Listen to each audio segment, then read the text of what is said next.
નમસ્કાર મિત્રો, સ્વાગત છે તમારું અમારી ચેનલ નેવિકા સ્ટોરી પર એક નવા વિડીયોમાં। પ્રિય મિત્રો, 3 માર્ચ હોળિકા દહન છે અને ચંદ્રગ્રહણ છે। આ દિવસે ગાયને બસ એક વસ્તુ ખવડાવી દેજો, તમને 7 પેઢી સુધી ધનની અછત નહીં વર્તાય। 3 માર્ચની રાત્રે આકાશમાં જે દ્રશ્ય દેખાવાનું છે તે કોઈ સાધારણ ખગોળીય ઘટના નથી। આ એ રાત છે જ્યારે બ્રહ્માંડની સૌથી રહસ્યમય અને વિનાશકારી ઊર્જા આપણી ધરતી સાથે ટકરાવાની છે। જ્યોતિષ અને તંત્રશાસ્ત્રમાં ચંદ્રગ્રહણને એક એવો સમય માનવામાં આવે છે જ્યારે બ્રહ્માંડના તમામ અદૃશ્ય દ્વાર ખુલી જાય છે। આ દિવસે કરવામાં આવેલો એક નાનકડો ઉપાય પણ 1000 ગણું વધારે ફળ આપે છે અને અજાણતામાં કરાયેલી એક નાની ભૂલ તમારી આવનારી પેઢીઓ સુધીનો વિનાશ કરી શકે છે। શું તમે ક્યારે વિચાર્યું છે કે કેમ અમુક ઘર હંમેશા ધનથી ભરેલા રહે છે અને અમુક ઘરોમાં ગમે તેટલી મહેનત કરો તો પણ પૈસો ટકતો નથી? આનો સીધો સંબંધ આપણા કર્મો અને બ્રહ્માંડની આ રહસ્યમય ચાલ સાથે જોડાયેલો છે।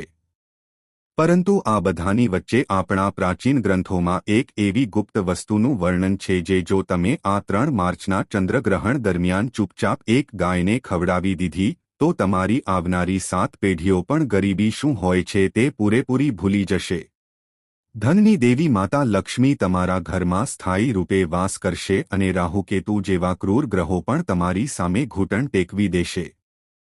તે એક ગુપ્ત વસ્તુ શું છે અને તેને ગ્રહણ દરમિયાન કયા વિશેષ સમયે ખવડાવવાની છે તે હું તમને આગળ જણાવીશ, પરંતુ તે પહેલાં તમારા માટે એ સમજવું ખૂબ જરૂરી છે કે આ ચંદ્રગ્રહણ આટલું વિનાશકારી અને સાથે જ આટલું ચમત્કારી બંને કેમ છે।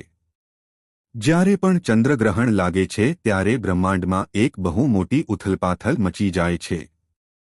વિજ્ઞાન આને માત્ર સૂર્ય, પૃથ્વી અને ચંદ્રના એક સીધી લીટીમાં આવવાની ઘટના માને છે, પરંતુ આપણા ઋષિમુનિઓએ હજારો વર્ષ પહેલાં જ એ જોઈ લીધું હતું કે જ્યારે રાહુ પોતાની કાળી હાયાથી ચંદ્રને ગળે છે ત્યારે ધરતી પર રહેલા દરેક જીવિત પ્રાણીની માનસિક અને આર્થિક સ્થિતિ પર બહુ ઊંડી અસર પડે છે।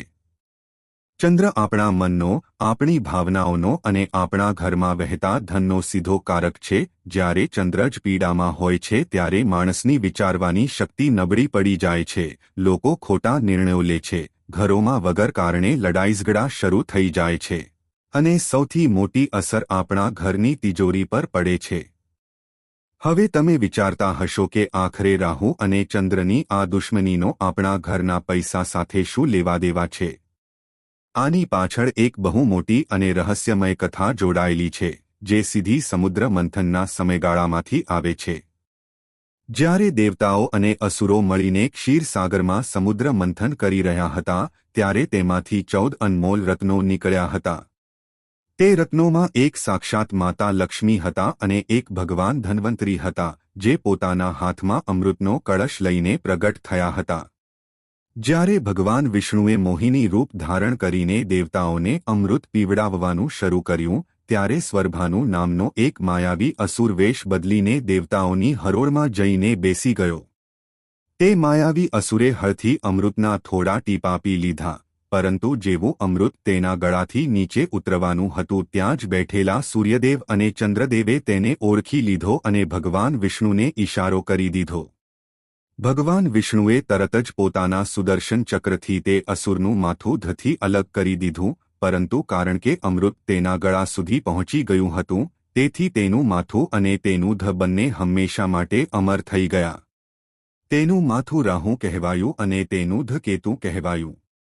તે દિવસથી રાહુ અને કેતુ સૂર્ય અને ચંદ્રને પોતાના સૌથી મોટા દુશ્મન માને છે। જ્યારે પણ સમયચક્ર ફરે છે, રાહુ પોતાની એ જ જૂની દુશ્મનીનો બદલો લેવા માટે ચંદ્રને ગળવાની કોશિશ કરે છે।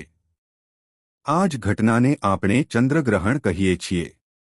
જ્યારે રાહુ ચંદ્રને જકડે છે ત્યારે ચંદ્રમાંથી નીકળતા અમૃતમય કિરણો ધરતી સુધી પહોંચી શકતા નથી, તેના બદલે રાહુની ઝેરી અને નકારાત્મક ઊર્જા ધરતી પર પડવા લાગે છે।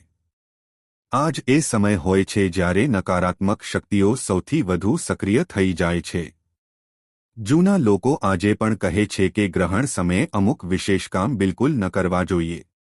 જે લોકો આ સમયે વગર કારણે બહાર ફરે છે કે ભોજન કરે છે તેમના શરીરમાં અલક્ષ્મી એટલે કે દરિદ્રતાનો પ્રવેશ બહુ સરળતાથી થઈ જાય છે. દરિદ્રતા કોઈ બીમારી નથી, પરંતુ તે એક નકારાત્મક ઉર્જા છે જે તમારા ઘરના વાતાવરણને પૂરેપૂરું દૂષિત કરી દે છે. જ્યારે આ ઉર્જા ઘરમાં પ્રવેશ કરે છે ત્યારે સૌથી પહેલા તમારા ઘરની કોઈને કોઈ ઇલેક્ટ્રોનિક વસ્તુ બગડવા લાગે છે, ઘરની દિવાલોમાં ભેજ આવવા લાગે છે, પરિવારના સભ્યોમાં વગર કારણે કડવાશ વધવા લાગે છે અને પૈસા પાણીની જેમ બીમારી અને વ્યર્થ કામોમાં વહેવા લાગે છે. ઘણા લોકો પોતાની આખી જિંદગી એ સમજી જ નથી શકતા કે આખરે તેમની સાથે આ બધું કેમ થઈ રહ્યું છે. તેઓ મહેનત કરે છે, રાતદિવસ એક કરે છે, પરંતુ તેમ છતાં તેમના માથેથી દેવાનો બોજ ઓછો થવાનું નામ જ લેતો નથી. આ બધું એ જ નકારાત્મક ઉર્જાની રમત છે જે ક્યારેક કોઈ ગ્રહણકાળમાં કે કોઈ અશુભ સમયમાં તેમના ઘરમાં પ્રવેશ કરી ગઈ હતી.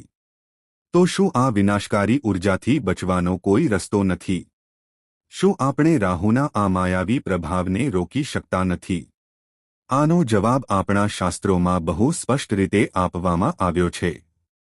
જ્યારે પણ બ્રહ્માંડમાં કોઈ નકારાત્મક શક્તિ હાવી થાય છે ત્યારે તેનાથી બચવાનો સૌથી મોટો અને અચૂક ઉપાય આપણી ગૌમાતા પાસે હોય છે. સનાતન ધર્મમાં ગાયને માત્ર એક પશુ માનવામાં નથી આવ્યા, પરંતુ તેમને સાક્ષાત બ્રહ્માંડનું સ્વરૂપ માનવામાં આવ્યા છે. અથર્વવેદમાં સ્પષ્ટ લખ્યું છે કે ગૌમાતાના શરીરમાં 33 કોટી દેવી દેવતાઓનો વાસ હોય છે. તેમના શિંગડામાં બ્રહ્મા અને વિષ્ણુનો વાસ છે, તેમના મસ્તક પર ભગવાન શિવ બિરાજમાન છે, તેમની આંખોમાં સૂર્ય અને ચંદ્ર વસે છે અને તેમના ખૂરમાં નાગ દેવતાનો વાસ હોય છે. ગૌમાતાની પીઠમાં સાક્ષાત પ્રભુનો વાસ હોય છે અને તેમના હાડમાં માતા લક્ષ્મી નિવાસ કરે છે. જ્યારે તમે ગૌમાતાના દર્શન કરો છો ત્યારે તમને એકસાથે આખા બ્રહ્માંડના દર્શન થઈ જાય છે. હવે જરા ધ્યાનથી વિચારો, જ્યારે રાહુ ચંદ્રને ગળી રહ્યો હોય અને ચંદ્ર પીડામાં હોય એ સમયે ચંદ્રની ઉર્જા બહુ ક્ષીણ થઈ જાય છે. પરંતુ ગૌમાતાની આંખોમાં સાક્ષાત ચંદ્રનો વાસ છે જે ક્યારેય પણ રાહુના પ્રભાવમાં આવી શકતો નથી. ગૌમાતાની આભા એટલી શક્તિશાળી હોય છે કે દુનિયાની કોઈ પણ નકારાત્મક ઉર્જા તેમની આસપાસ પણ ભટકી શકતી નથી. આ જ કારણ છે કે પ્રાચીન કાળમાં જ્યારે પણ ગ્રહણ લાગતું ત્યારે ઋષિમુનિઓ અને રાજા મહારાજાઓ સૌથી પહેલા ગૌશાળા તરફ દોડી જતા હતા. તેઓ ગૌમાતાની સેવા કરતા હતા કારણ કે તેઓ જાણતા હતા કે આ જ એકમાત્ર એવું સુરક્ષા કવચ છે જે તેમને દરેક પ્રકારની વિપત્તિથી બચાવી શકે છે. ગ્રહણના સમયે જ્યારે રાહુનો પ્રભાવ ચરમસીમા પર હોય એ સમયે જો ગૌમાતાને એક વિશેષ વસ્તુ ખવડાવી દેવામાં આવે તો બ્રહ્માંડની બધી જ સકારાત્મક ઉર્જા તમારા પક્ષમાં કામ કરવા લાગે છે. ગૌમાતાની અંદર રહેલા 33 કોટી દેવતાઓ તૃપ્ત થઈ જાય છે અને તમારા ઉપરથી દરેક પ્રકારના ગ્રહદોષ ભલે તે સાડાસાતી હોય, ધૈયા હોય કે રાહુકેતુની મહાદશા હોય બધું જ શાંત થઈ જાય છે. હવે તમે જરૂર વિચારી રહ્યા હશો કે આખરે તે કઈ ગુપ્ત વસ્તુ છે જે આ 3 માર્ચના ચંદ્રગ્રહણના દિવસે ખવડાવવાની છે. આ કોઈ બહુ મોંઘી કે બજારમાંથી મળતી દુર્લભ જડીબુટ્ટી નથી. આ તમારા ઘરના રસોડામાં રહેલી કેટલીક અત્યંત સાધારણ પણ ચમત્કારી વસ્તુઓનું એક વિશેષ મિશ્રણ છે જેને ખાસ વિધિથી તૈયાર કરવાનું હોય છે. પરંતુ આ ઉપાય કરતા પહેલા એક બહુ મોટી અને કડક શરત છે જેનું પાલન કરવું સૌથી વધુ જરૂરી છે. જો તમે આ શરત તોડી દીધી તો આ ઉપાય બિલકુલ પણ કામ નહીં કરે. તે શરત એ છે કે તમારે આ ઉપાય બિલકુલ ચૂપચાપ કરવાનો છે. ચૂપચાપનો અર્થ છે કે જ્યારે તમે આ વિશેષ વસ્તુ બનાવી રહ્યા હો અને જ્યારે તમે તેને ગૌમાતાને ખવડાવવા જઈ રહ્યા હો ત્યારે તમારે કોઈની સાથે એક શબ્દ પણ બોલવાનો નથી. કોઈ તમને પાછળથી અવાજ ન આપે, કોઈ તમને એ ન પૂછે કે તમે શું કરી રહ્યા છો કે તમે ક્યાં જઈ રહ્યા છો. તમારે તમારા ઘરના લોકોને પહેલાં જ કહી દેવાનું છે કે આ વિશિષ્ટ સમયે તેઓ તમને બિલકુલ પણ ન ટોકે. તંત્રશાસ્ત્રમાં મૌનનું બહુ મોટું મહત્વ છે. જ્યારે આપણે મૌન હોઈએ છીએ ત્યારે આપણી પૂરી ઉર્જા આપણા ઈરાદા અને આપણા સંકલ્પમાં સમાઈ જાય છે. જો આપણે બોલીએ છીએ તો આપણી ઉર્જા શબ્દોના માધ્યમથી બહાર વિખેરાઈ જાય છે અને ઉપાયનો પ્રભાવ બહુ ઓછો થઈ જાય છે. તેથી જ્યારે તમે ઉપાય કરો ત્યારે તમારું મૌન રહેવું એ જ સૌથી મોટી ચાવી છે. તો ચાલો હવે હું તમને તે ગુપ્ત વસ્તુ બનાવવાની પૂરી વિધિ જણાવું છું. તમારે ચંદ્રગ્રહણ શરૂ થતાં પહેલાં જ, જ્યારે સૂતક કાળ ચાલતો હોય અથવા સૂતક લાગતા પહેલાનો સમય હોય, ત્યારે તમારે તમારા ઘરના રસોડામાં જવાનું છે. રસોડામાં જતા પહેલા પોતાના હાથપગ સારી રીતે ધોઈ લો અને મનમાં માતા લક્ષ્મી અને ગૌમાતાનું સ્મરણ કરો. હવે તમારે એક કટારીમાં થોડો ઘઉંનો લોટ લેવાનો છે. ઘઉંને સૂર્યનું પ્રતીક માનવામાં આવે છે. સૂર્ય જ આ બ્રહ્માંડમાં ઉર્જા અને જીવનનો સૌથી મોટો સ્ત્રોત છે. ત્યારબાદ તમારે આ લોટમાં થોડો ગોળ ઉમેરવાનો છે. ગોળ મંગળ અને સૂર્ય બંનેનું પ્રતિનિધિત્વ કરે છે, જે તમારા જીવનમાં સાહસ, શક્તિ અને જમીન જાયદાદ સાથે જોડાયેલા લાભ લાવે છે. ત્યારબાદ જે ત્રીજી અને સૌથી રહસ્યમય વસ્તુ તમારે આમાં ઉમેરવાની છે તે છે કાળા તલ. કાળા તલ સીધી રીતે શનિદેવ અને રાહુકેતુ સાથે જોડાયેલા હોય છે. ગ્રહણના સમયે રાહુના અશુભ પ્રભાવને શાંત કરવા માટે કાળા તલથી મોટું કોઈ અસ્ત્ર નથી. કાળા તલ તમારા પાછલા જન્મોના તે તમામ ખરાબ કર્મોને શોષી લે છે જેના કારણે તમારા જીવનમાં આજે દરિદ્રતા અને મુશ્કેલીઓ આવી રહી છે. તમારે તે લોટ અને ગોળના મિશ્રણમાં એક મુઠ્ઠી કાળા તલ નાખવાના છે. હવે આમાં તમારે શુદ્ધ દેશી ઘી ઉમેરવાનું છે. ઘી માતા લક્ષ્મી અને શુક્ર ગ્રહનું પ્રતીક છે, જે જીવનમાં ઐશ્વર્ય, વિલાસિતા અને સુખ સમૃદ્ધિ લાવે છે. હવે આ બધી વસ્તુઓને થોડું પાણી નાખીને ગૂંથી લો અને તેનો એક મોટો લુવો, પેંડો, બનાવી લો. આ લુવો કોઈ સાધારણ લુવો નથી. આ તમારા જીવનની બધી સમસ્યાઓ, તમારા બધા દેવા અને તમારી બધી દરિદ્રતાનું એક પ્રતીક બની ચૂક્યો છે. હવે આવે છે સૌથી મહત્વની વાત. આ લુવાની બરાબર વચ્ચે તમારે એક આખું લવિંગ હુપાવવાનું છે. લવિંગનું ફૂલ આખું હોવું જોઈએ, ક્યાંયથી પણ તૂટેલું ન હોવું જોઈએ. તંત્રશાસ્ત્રમાં લવિંગને કોઈપણ ઉર્જાને બાંધવા અથવા લોક કરવા માટે વાપરવામાં આવે છે. જ્યારે તમે આ લુવાની અંદર લવિંગને દબાવો છો, ત્યારે તમે અસલમાં તમારા ઘરની બધી નકારાત્મક ઉર્જા, બધા કષ્ટો અને રાહુની બધી ખરાબ નજરને તે લુવાની અંદર કેદ કરી રહ્યા હો છો. હવે તમારો આ ચમત્કારી લુવો પૂરી રીતે તૈયાર છે. તેને એક સાફ પ્લેટમાં રાખી લો. જ્યારે ચંદ્રગ્રહણ તેની ચરમસીમા પર હોય અથવા જ્યારે ગ્રહણનો મોક્ષ થઈ રહ્યો હોય, એટલે કે ગ્રહણ પૂરું થઈ રહ્યું હોય, ત્યારે તમારે કોઈની પણ સાથે બોલ્યા વગર ચૂપચાપ તમારા ઘરેથી બહાર નીકળવાનું છે. તમારે એવી ગૌમાતાને શોધવાની છે જે શાંત સ્વભાવની હોય. થઈ શકે તો કોઈ એવા રંગની ગાય પસંદ કરો જેનો રંગ સફેદ અને કાળો મિશ્રિત હોય અથવા લાલ રંગની ગાય હોય. પરંતુ જો એવી ગાય ન મળે તો જે પણ ગૌમાતા તમને દેખાય તમે તેમની પાસે જઈ શકો છો. ગૌમાતા પાસે જઈને તમારે સૌથી પહેલા તમારા મનમાં તેમને પ્રાર્થના કરવાની છે. તમારે બોલવાનું કંઈ જ નથી, માત્ર તમારા મનમાં કહેવાનું છે કે હે ગૌમાતા, હે સુરભી, હે કામધેનુ, મારા અને મારા પરિવાર દ્વારા આ જન્મમાં કે પાછલા કોઈ પણ જન્મમાં જાણતા જાણતા જે પણ પાપ થયા હોય તેમને ક્ષમા કરો.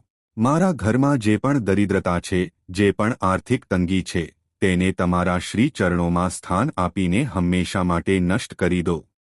રાહુ અને કેતુની જે પણ ખરાબ છાયા મારા પરિવાર પર પડી છે, તેને તમારી દિવ્ય દ્રષ્ટિથી ભસ્મ કરી દો. આ માનસિક પ્રાર્થના કર્યા પછી તે લુવો તમારી જમણી હથેળી પર રાખો અને ગૌમાતા તરફ ધરો.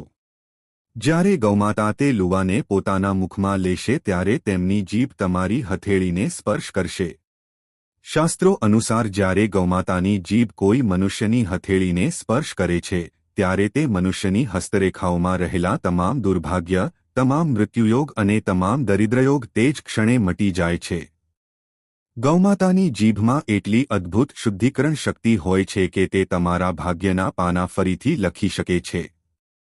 જ્યારે ગૌમાતા તે લુવાને ચાવીને ખાઈ લેશે ત્યારે એનો અર્થ છે કે તેમણે તમારા બધા કષ્ટોને તે લવિંગની સાથે ચાવીને નષ્ટ કરી દીધા છે અને કાળા તલના રૂપમાં તમારા બધા પાપોને ભસ્મ કરી દીધા છે. લુવો ખવડાવ્યા પછી ગૌમાતાની પીઠ પર બહુ પ્રેમથી પોતાનો હાથ ફેરવો. તેમની પીઠ પર હાથ ફેરવવાથી તમારા શરીરમાં એક બહુ જ દિવ્ય અને સકારાત્મક ઉર્જાનો સંચાર થશે. તમને તમારા મનમાં એક અજીબ શાંતિ અને હળવાશ અનુભવાશે, જાણે તમારા માથેથી કોઈ બહુ મોટો બોજ ઉતરી ગયો હોય. ત્યારબાદ ગૌમાતાના ખૂર પગ પાસેની થોડી માટી ઉઠાવો અને તેને તમારા માથા પર લગાવી લો. આ માટી કોઈપણ મોંઘા રત્ન કે તાવીજ કરતાં 1000 ગણી વધારે શક્તિશાળી છે. આ તમારા માટે એક અભેદ્ય સુરક્ષા કવચનું કામ કરશે. ત્યારબાદ પાછળ વળીને જોયા વગર ચૂપચાપ તમારા ઘરે પાછા આવી જા. ઘરે આવીને તમારા હાથપગ ધોઈ લો અને જો શક્ય હોય તો સ્નાન કરી લો. આ પૂરો ઉપાય જોવા અને સાંભળવામાં ભલે બહુ સાધારણ લાગી રહ્યો હોય, પરંતુ આની પાછળ જે જ્યોતિષીય અને આધ્યાત્મિક વિજ્ઞાન છુપાયેલું છે તે અચૂક છે. જ્યારે તમે આ ઉપાય પૂરી શ્રદ્ધા અને વિશ્વાસ સાથે કરો છો, ત્યારે બ્રહ્માંડની કોઈપણ શક્તિ તમારા જીવનમાં ધનના પ્રવાહને રોકી શકતી નથી. માતા લક્ષ્મીએ તમારા ઘરે આવવું જ પડે છે. તમે જોશો કે આ ઉપાય કર્યાના ગણતરીના દિવસોમાં જ તમારા જીવનમાં બહુ મોટા અને સકારાત્મક બદલાવ આવવા લાગશે. જે ધન અટકેલું હતું તે અચાનક પાછું આવવા લાગશે. જો તમે વ્યાપાર કરો છો તો નવા ગ્રાહકો અને નવી તકો તમારી સામે જાતે ચાલીને આવશે. જો તમે નોકરીમાં છો તો તમારી પદોન્નતિના રસ્તા આપોઆપ ખુલવા લાગશે. ઘરમાં જે વગર કારણે ઝઘડા થતા હતા તે બિલકુલ શાંત થઈ જશે અને પરિવારના તમામ સભ્યો વચ્ચે એક ઊંડો પ્રેમ અને તાલમેલ બની જશે. સૌથી મોટી વાત એ છે કે આ ઉપાય માત્ર તમને જ ફાયદો નહીં પહોંચાડે પરંતુ તમારી આવનારી પેઢીઓ માટે પણ ધન અને સમૃદ્ધિના માર્ગ ખોલી દેશે. કારણ કે જ્યારે તમે ગૌમાતાની સેવા કરો છો અને તેમના માધ્યમથી પોતાના કર્મોને શુદ્ધ કરો છો, ત્યારે તેનું પુણ્યફળ 7 પેઢી સુધી જાય છે. તમારા બાળકોને અને તેમના બાળકોને ક્યારે પણ એ પ્રકારના સંઘર્ષનો સામનો નહીં કરવો પડે જે તમે તમારા જીવનમાં જોયો છે. આ ગૌમાતાના આશીર્વાદ છે જે ક્યારેય ખાલી નથી જતા. તેથી આ 3 માર્ચના ચંદ્રગ્રહણને એમ જ વ્યર્થ ન જવા દો. આ સમય વારંવાર પાછો નથી આવતો. બ્રહ્માંડ તમને એક બહુ મોટી તક આપી રહ્યું છે પોતાના ભાગ્યને પોતાના હાથે બદલવાની. પોતાના મનમાં કોઈ શંકા ન રાખો. જ્યાં શંકા હોય છે ત્યાં ચમત્કાર ક્યારેય નથી થતા. પૂરી નિષ્ઠા, પૂરા વિશ્વાસ અને પૂર્ણ સમર્પણ સાથે આ ગુપ્ત ઉપાય કરો. યાદ રાખો, તમારે આ બધું બિલકુલ ચૂપચાપ કરવાનું છે. જ્યારે ગૌમાતા તમારા તે વિશેષ લુવાને સ્વીકાર કરી લેશે ત્યારે સમજી લેજો કે બ્રહ્માંડે તમારી પ્રાર્થના સાંભળી લીધી છે. તમારા જીવનથી જોડાયેલી એ પરેશાની જે તમને રાત્રે સૂવા નથી દેતી, જે તમને અંદરને અંદર ખાઈ રહી છે, તે બહુ જલ્દી ખતમ થવાની છે. બસ પોતાના કર્મોને શુદ્ધ રાખો, કોઈનું ખરાબ નહીં ઈચ્છો અને જ્યારે પણ મોકો મળે ત્યારે અબોલ જાનવરોની મદદ જરૂર કરો. કારણ કે ઈશ્વર દરેક જગ્યાએ હાજર છે અને તે અવારનવાર અબોલ જીવોના રૂપમાં આપણી પરીક્ષા લેવા આવે છે. ગૌમાતાની સેવાથી મોટો આ કલિયુગમાં કોઈ બીજો ધર્મ નથી. આ ગ્રહણકાળમાં પોતાના મનને શાંત રાખો, ક્રોધથી બચો, કોઈની સાથે વિવાદ ન કરો અને જેટલું થઈ શકે એટલું પોતાના ઇષ્ટદેવના મંત્રોનો માનસિક જાપ કરતા રહો. ગ્રહણનો સમય ડરવાનો નહીં પણ પોતાને આધ્યાત્મિક રીતે મજબૂત કરવાનો સમય હોય છે.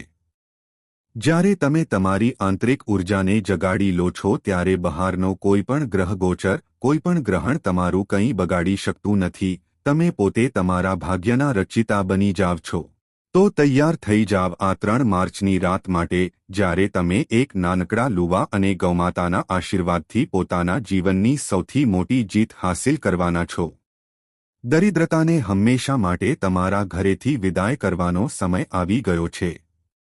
આ મહા ઉપાય કરો અને પછી જુઓ ચમત્કાર.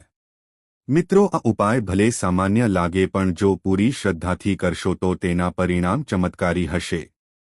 ધનનો પ્રવાહ વધશે, અટકેલા કામ પૂરા થશે અને પરિવારમાં પ્રેમ વધશે. આ 3 માર્ચની રાત તમારા ભાગ્યને બદલવાની તક છે. તેને વ્યર્થ ન જવા દેતા. જો તમને આ માહિતી ગમી હોય તો વિડીયોને લાઇક કરો અને તમારી ચેનલ નેવિકા સ્ટોરીને સબસ્ક્રાઇબ કરો જેથી આવી જ રહસ્યમય અને શાસ્ત્રોક્ત માહિતી તમને મળતી રહે. કોમેન્ટમાં જય ગૌમાતા જરૂર લખજો.